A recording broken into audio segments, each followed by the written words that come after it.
Hare Krishna. I was able to get my YouTube channel back after being locked out for many months. I just, very tricky, but I got back in. Very thankful. Here's a narration of Papamochani Ekadashi, which is the dark fortnight, which means waning crescent, which is the Ekadashi is a few days before the new moon. The dark fortnight Ekadashi is always a few days before the new moon.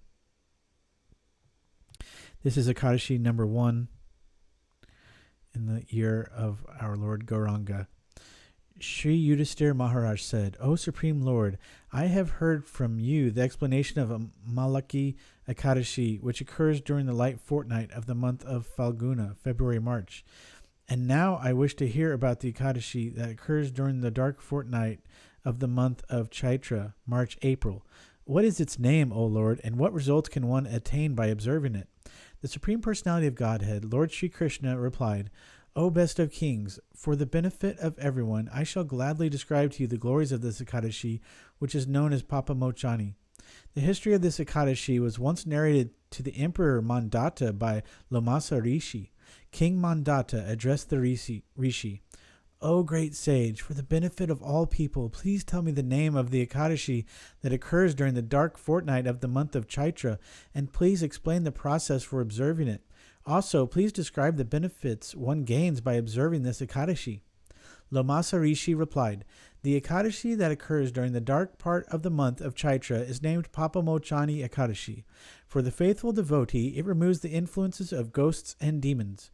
O lion among men, this Ekadashi also awards the 8 perfections of life, fulfills all kinds of desires, purifies one's life of all sinful reactions, and makes a person perfectly virtuous. Now please listen to a historical account concerning this Ekadashi and Chitraratha, the chief of the Gandharvas, heavenly musicians. During the spring season, in the company of heavenly dancing girls, Chitraratha once came upon a beautiful forest bursting forth with a great variety of flowers. There he and the girls joined the Gandharvas and many Kinnaras, along with Lord Indra himself, the king of heaven, who was enjoying a visit there. Everyone felt that there was no better garden than this forest. Many sages were also present, performing their austerities and penances. The demigods particularly enjoyed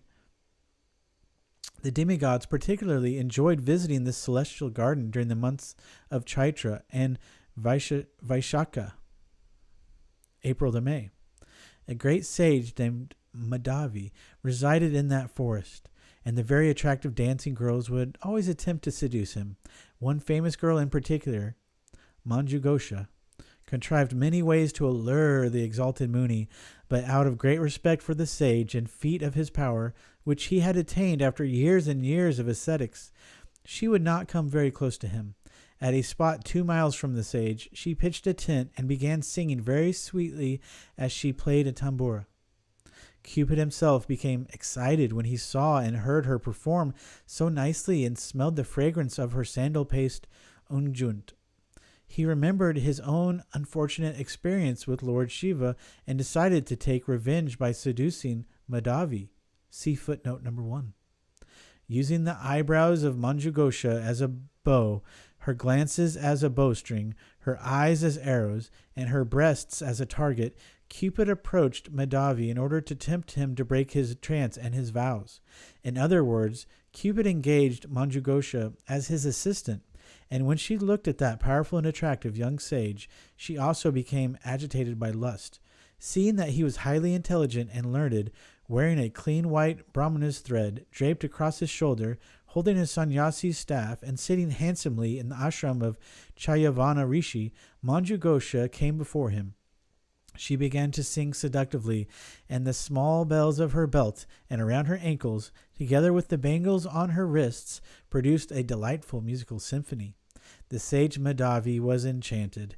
He understood that this beautiful young woman desired union with him, and at that instant Cupid increased his attraction for Manjughosha by releasing his powerful weapons of taste, touch, sight, smell, and sound. Slowly, Manjughosha approached Madhavi, her bodily movements and sweet glances attracting him. She gracefully put her tambura down and embraced the sage with her 2 arms, just as a creeper winds itself around a strong tree. Captivated, Madhavi gave up his meditation and decided to sport with her, and instantly his purity of heart and mind abandoned him. Forgetting even the difference between night and day, he went away with her to sport for a long, long time. See footnote 2. Seeing that the young yogi's sanctity had become seriously eroded, Manjughosha decided to abandon him and return home. She said, "O Great One, please permit me to return home." Madhavi replied, "But you have only just arrived, O beautiful one. Please stay with me at least until tomorrow." Fearful of the sage's yogic power, Manjughosha stayed with Madhavi for precisely 57 years, 9 months, and 3 days. But to Madhavi, all this time seemed like a moment. Again she asked him, "Please permit me to leave." Madhavi replied, "Oh dear one, listen to me. Stay with me for 1 more night, and then you may leave tomorrow morning. Just stay with me until I have performed my morning duties and chanted the sacred Gayatri mantra. Please wait until then." Manjughosha was still fearful of the sage's great yogic power, but she forced a smile and said, "How long will it take you to finish your morning hymns and rituals? Please be merciful and think of all the time you have already spent with me." The sage reflected on the years he had been with Manjughosha, and then said with great astonishment, "Why, I have spent more than 57 years with you." His eyes turned red and began to emanate sparks. He now regarded Manjughosha as death personified and the destroyer of his spiritual life. "You rascal woman, you have turned all the hard-earned results of my austerities to ashes." Trembling with anger, he cursed Manjughosha. "O sinful one, O hard-hearted, degraded one, you know only sin. May all terrible fortune be yours. O rascal woman, I curse you to become an evil hobgoblin. Pishacha." Cursed by the sage Madhavi, the beautiful Manjughosha humbly beseeched him, "O best of the Brahmanas, please be merciful to me and revoke your curse. O Great One, it is said that association with pure devotees gives immediate results, but their curses take effect only after 7 days. I have been with you for 57 years, O Master, so please be kind to me." Madhavi Muni replied, "O gentle lady, what can I possibly do? You've destroyed all my austerities. But even though you have done this sinful deed, I shall tell you a way you can be released from my wrath. In the dark fortnight of the month of Chaitra, there is an all-auspicious Ekadashi that removes all one's sins. Its name is Papamochani. O beautiful one, and whoever fasts on this sacred day becomes completely freed from having to take birth in any kind of devilish form." With these words, the sage left at once for his father's ashram. Seeing him enter the hermitage, Chayavana Muni said, "O son, by acting unlawfully, you have squandered the wealth of your penances and austerities." Madhavi replied, "O father, kindly reveal what atonement I must perform to remove the obnoxious sin I have incurred by privately associating with the dancing girl Manjughosha." Chayavana Muni answered, "Dear son, you must fast on Papamochani Ekadashi, which occurs during the dark fortnight of the month of Chaitra. It eradicates all sins, no matter how grievous they may be."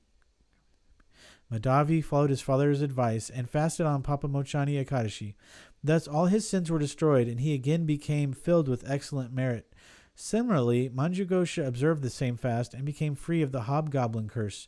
Ascending once again to the heavenly spheres, she too returned to her former position. Lamasha Rishi continued, "Thus, O king, the great benefit of fasting on Papamochani Ekadashi is that whoever does so with faith and devotion will have all his sins completely destroyed." Sri Krishna concluded, "O King Yudhisthira, whoever reads or hears about Papamochani Ekadashi obtains the very same merit he would get if he donated 1,000 cows in charity, and he also nullifies the sinful reactions he may have incurred by killing a brahmana, killing an embryo through abortion, drinking liquor, or having sex with his guru's wife. Such is the incalculable benefit of properly observing this holy day of Papamochani Ekadashi, which is so dear to me and so meritorious." Thus ends the narration of the glories of Chaitra Krishna Ekadashi, or Papamochani Ekadashi, from the Bhavishya Uttara Purana. Footnote number 1. After Lord Shiva lost his dear wife Sati at the sacrificial arena of Prajapati Daksha, Shiva destroyed the entire arena. Then he brought his father-in-law Daksha back to life by giving him the head of a goat, and finally he sat down to meditate for 60,000 years. Lord Brahma, however, arranged Kamadev, Cupid, to come and break Shiva's meditation. Using his arrows of sound, taste, touch, sight, and smell, Cupid attacked Shiva, who at last awoke from his trance. He was so angry at being disturbed that he instantly burned Cupid to ashes with a glance from his third eye. Footnote number 2. Female association is so powerful that a man forgets his time, energy, possessions, and even his own identity. As it is said in the Niti Shastra, Striya Chairitram Purushasya Bhabyam Daivo Vijnanti Kuto Manushya. Even the demigods cannot predict the behavior of a woman, nor can they understand the fortune of a man or how it will determine his destiny. According to Yajnavalkya Muni, a celibate person who desires spiritual life should give up all association with women, including thinking of them, seeing them, talking with them in a secluded place, taking service from them, or having sexual intercourse with them. Hare Krishna.